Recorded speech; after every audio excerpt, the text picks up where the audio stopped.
उन्हीं अंग्रेजों ने कहा हमें नाम इंडियन दे दिया, हमने कहा यस वी आर इंडियंस। लेकिन उन्हीं अंग्रेजों ने क्या कहा, ये आर्य तो बाहर से आए। इंडियंस का मतलब ऑक्सफोर्ड की डिक्शनरी में है those who are outdated, old fashion, अवैध संतानें, मतलब नाजायज, नाजायज औलादें। क्यों नाजायज? क्योंकि क्रिश्चियन लॉ के अनुसार जो शादी चर्च में नहीं हुई है वो मान्य नहीं है। अब हम लोग तो चर्च में शादी कर नहीं रहे, भारतीय संस्कृति में तो फेरे हो रहे हैं, तो इसका मतलब उनकी दृष्टि में हम अवैध हैं।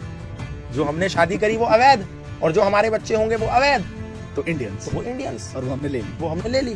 Yes I am proud to be Indian. अब आप देखो अमेरिका का कोई अंग्रेजी में, जर्मन में, रशियन में कोई और ट्रांसलेशन है? दुनिया की किसी भी भाषा में अमेरिका को कुछ और कहते हैं, रशिया को कुछ और कहते हैं, यूक्रेन को कुछ और कहते हैं, कनाडा को कुछ और कहते हैं, जापान को कुछ और कहते हैं। लेकिन भारत में सरकारी गाड़ियों पे लिखा है भारत सरकार और नीचे translation government of India. What is this? What is this nonsense? Bharat का ट्रांसलेशन अंग्रेजी में इंडिया कैसे हो सकता है? भारत मतलब भा प्लस रथ, भा मतलब ज्ञान और रथ मतलब लिप्त। जो ज्ञान में लिप्त वो भारत है, जो लोग ज्ञान में लिप्त उनको भारतीय कहते हैं। आर्यवर्त, आर्य मतलब क्या? श्रेष्ठ। इसलिए वेद में कहा कि इंद्रम वर्धन्तु अप्तुरहा अपाघ्नन्तो रावणा कृण्वन्तो विश्वम आर्यम। क्या ये कहा कृण्वन्तो विश्वम इंडियन, कृण्वन्तो विश्वम हिंदू, कृण्वन्तो विश्वम मुसलमान, यहूदी? नो, कृण्वन्तो विश्वम आर्यम।